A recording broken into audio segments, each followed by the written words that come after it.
Diego Simeone walking away from Atletico? The club he's been linked with will shock you. Liverpool is throwing 90 million at a new forward. Is this really who they see as the next Salah? Barcelona and Real Madrid are going head-to-head for a Man City star that Guardiola definitely doesn't want to lose.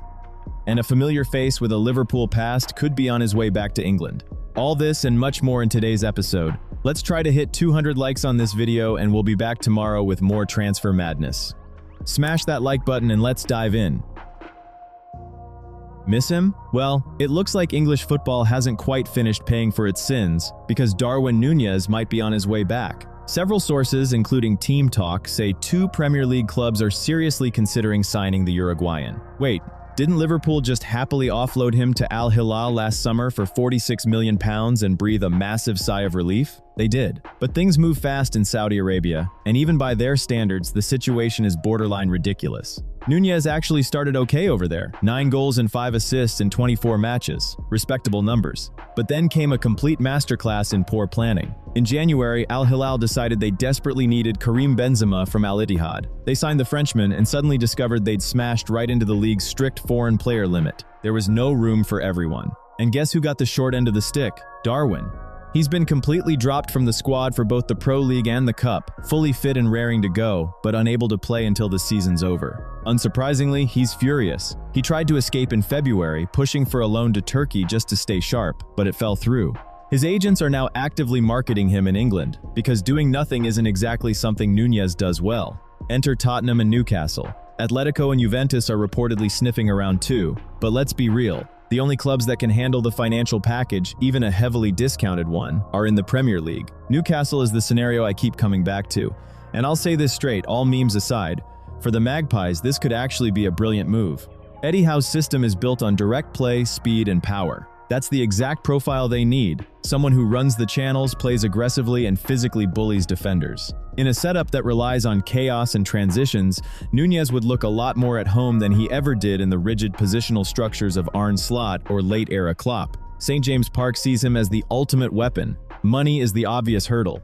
In Saudi Arabia, Darwin was pulling in around 400 grand a week. That money just doesn't exist in European football. But apparently, he's ready to face reality. He knows his career has to come first right now, so he's willing to take a massive wage cut just to play proper football again. On the transfer fee, buyers are in a highly dominant position. His contract runs to 2028, but Al Hilal urgently need to dump a foreigner to free up a slot. Current estimates value Núñez around €35 million, but given how Saudi clubs handle these panic exits, he could genuinely go for peanuts.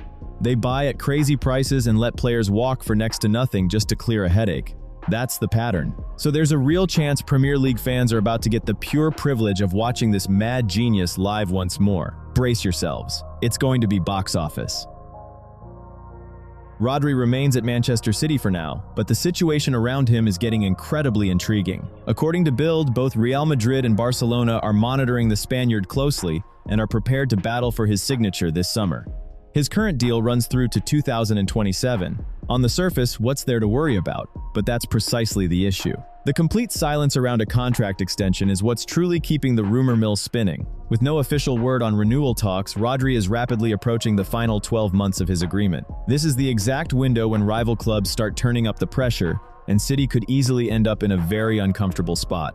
Guardiola has already made his feelings public. He desperately wants the board to hand Rodri a new deal. Pep straight up called him an irreplaceable player, and we all saw why. When Rodri was sidelined with his severe knee injury, City simply crumbled. It became glaringly obvious how much the entire system revolves around one man. He's not just a holding midfielder doing the hard yards in front of the defense. He dictates the tempo, keeps possession ticking, and makes the right call in literally every scenario. Remove him, and the team completely loses its identity. Guys, let's take a quick time out here. If you're enjoying the video, please drop a like or even a dislike. Any reaction genuinely helps the channel beat the algorithm. Thanks for the support. Rodri is now gradually working his way back to peak form, and Guardiola is pleased with his progress. But here's the catch. The sharper he looks through the rest of the season, the more intense the outside attention becomes. And let's be real, Real Madrid and Barcelona aren't Al Ittihad. This isn't where players go to wind down their careers. These are true European heavyweights who can offer a massive sporting project alongside serious money. Rodri's market value currently sits around the £66 million mark, though City would obviously demand an astronomical fee.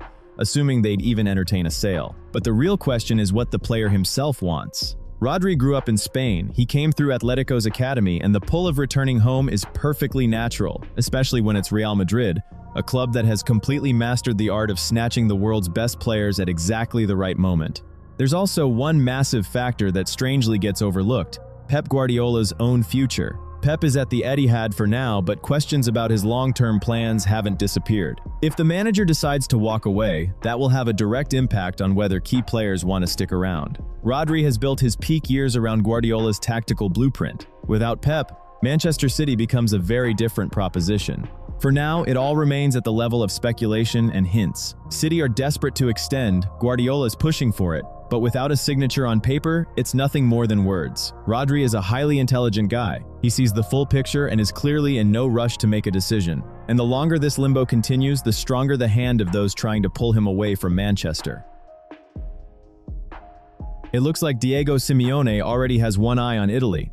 Spanish outlet El Chiringuito reports that the Argentine has agreed personal terms with Inter Milan. And we aren't just talking about vague negotiations here. Sources claim a preliminary deal is already in place. All this, while Simeone is still managing Atletico Madrid, with a contract that runs until 2027. Let's just put this into context. Simeone has been at the helm since 2011. That is the longest active tenure across all of Europe's top 5 leagues. He's won 7 trophies, guided Atletico to 2 Champions League finals, and turned them into a genuine heavyweight threat to Real Madrid and Barcelona. He is a living legend at the club, and yet, here we are, seriously talking about his departure. So what went sideways? From what we're hearing, his relationship with sporting director Matteo Alemany broke down completely over the winter. The January transfer window clearly didn't go the way Simeone wanted. After that, the club reportedly started quietly scouting potential replacements behind the scenes. Meanwhile, Atletico are heading toward another trophyless season, and that pressure isn't going away. Now, let's talk about Inter, because the situation over there is, to put it mildly, bizarre. Christian Chivu, in his very first season as a senior manager, has the Nerazzurri 10 points clear at the top of Serie A. That is an outstanding achievement for a rookie boss by any standard. And yet, the club is reportedly in talks with another manager completely behind Chivu's back. If confirmed, that reflects incredibly badly on the Inter board. Simeone, meanwhile, clearly wouldn't say no to a new challenge. Serie A is a completely different world from La Liga. A different tactical mindset, a different tempo. For a manager of his caliber, it's an exciting test. Still, there's another scenario worth keeping in mind. Atletico are quietly pushing the narrative that a trophy win, whether it's the Copa del Rey or otherwise, means a new contract for Simeone, reportedly on exceptional financial terms. The kind of deal that is incredibly tough to turn down. So, it all comes down to the season finale. If Simeone wins something, the Inter rumors will likely go quiet. If he doesn't, we could be looking at a massive blockbuster summer exit.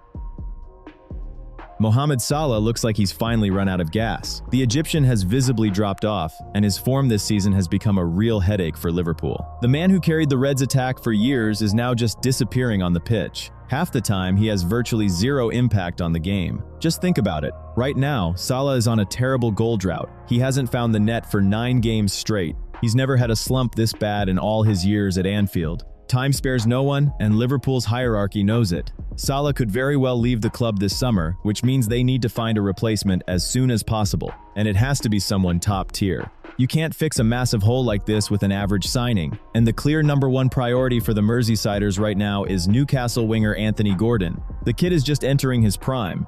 Sure, he needs to be more consistent to churn out goals and assists without fail, but his potential in Liverpool's intense, high-pressing system is undeniable. This season, Gordon has smashed in 14 goals and provided 5 assists in 36 games. Right now, he's a nailed-on starter and one of the first names on Eddie Howe's team sheet. Liverpool are so hot on this idea, they're ready to shell out €90 million for the winger. And that's with the Englishman's actual market value sitting somewhere around €60 million. Why are the Reds willing to overpay like that? They want to beat everyone to the punch. Over the last 12 months, everyone and their dog has asked about Gordon. Arsenal, Chelsea, Man City, Man United, everyone's been sniffing around. But dragging Gordon out of St. James Park is going to be hellishly tough. Team Talk reports that the player's future is 100% in Newcastle's hands. The Magpies board has made it clear, Anthony isn't going anywhere unless an outrageous offer hits the table. In late 2024, the player signed a new 5-year deal running until 2029, and here's the kicker, there is no release clause. Meaning, a fixed price tag just doesn't exist. That's a huge barrier for any buyer. Newcastle aren't planning a fire sale, especially since the memory of Alexander Isak's record £125 million move to Liverpool is still fresh. The Magpies' message is crystal clear. You want our stars? You pay stupid money. Publicly, Anthony denies any interest in Liverpool, of course. But insiders are spilling that he'd jump at the chance, since Gordon has dreamed of playing at Anfield since he was a kid. And here's a spicy detail. Gordon was actually born in Liverpool, but came up through Everton's academy, the Reds' bitterest rivals. A direct transfer from Everton to Liverpool would have caused an absolute meltdown in the city. It's a massive taboo. You know what else is taboo? Watching this channel for 6 months and acting like you're just here by mistake? Gordon at least makes cash from his moves. You're just breaking my heart by not subscribing. Let's make a deal. You hit that subscribe button and we forget this betrayal ever happened. But the stopover in Newcastle has smoothed things out. The guy played up north, the derby heat has cooled off, and honestly, in modern football, these moves don't shock people like they used to. The real question here is different though. Is it even the right call? It's one thing to shine at Newcastle, and totally different to walk into a top club branded as Salah's replacement. The word alternative fits way better. The Egyptian has left such a massive legacy at Anfield that anyone taking his spot will be under a microscope from day one. Forcing a young Englishman to fill Mo's shoes is a huge risk. It could genuinely break the guy mentally. But Gordon is an exciting player, and he's definitely got something to offer Liverpool. Let's see if the Reds have the cash and the nerve to break through Newcastle's stubbornness. Antonio Conte, by all accounts, is in his final stretch at Napoli. Italian media are already sounding the alarm about his departure at the end of the season, and honestly, the writing has been on the wall for a while. The team is in freefall right now, sliding further down the table with every passing week. Remember how sharp Napoli looked at the start of this season? Yeah, forget it. They're now a staggering 14 points behind league leaders Inter. 4 points behind second-placed Milan, and it's only getting worse. The biggest letdown of the campaign, without question, has been the Kevin De Bruyne transfer. Yes, the Belgian picked up an injury, pure rotten luck, but let's be brutally honest. This was Conte's personal demand. You know exactly how Antonio operates in the transfer market. He's relentless with the board. He doesn't want young talent that you can develop and flip for profit. He wants proven elite players here and now. He always issues the same ultimatum: invest heavily or don't expect instant results. It's painfully obvious that De Bruyne would never have ended up in Naples if not for Conte's strict insistence. Aurelio De Laurentiis agreed through gritted teeth, completely tearing up the club's tried and tested financial playbook. Naturally, he expected a completely different outcome. But at this point, it's plain to see. The title race is over for Napoli. The Scudetto is gone. This inner side is simply untouchable. But the biggest problem isn't even that. Conte is at serious risk of losing his grip on third place. Roma are pushing hard from below, hitting excellent form. And Juventus, despite all their trademark inconsistency this season, simply cannot be written off. The Turin side is more than capable of picking up steam down the stretch and overtaking this stalling Napoli. Call it a hunch, but we are convinced this coming summer, Conte will end up at Juventus. Talk of his return was already circulating last year. Remember that managerial chaos in Turin? Igor Tudor gets appointed, then that bizarre interim spell with Spalletti. The whole thing screamed that the Juve hierarchy had lost the plot and didn't have a clue who should be leading the rebuild. Meanwhile, Juve fans were openly begging for Conte to come back and take the reins. Conte himself, let's say, was already trying to force his way out of Naples back then. Remember those sharp public outbursts? De Laurentiis had to put out the fire, meet the coach halfway, and satisfy his transfer demands. But this alliance was always a ticking time bomb. Two egos that massive simply can't survive under the same roof for long. So we have no doubt whatsoever. Even if Napoli somehow miraculously come back to life and make Inter sweat for the title, this season will be Conte's last. He squeezed everything he could out of Napoli's management, and now his eyes are firmly fixed on Turin. Let's see how accurate our prediction turns out to be.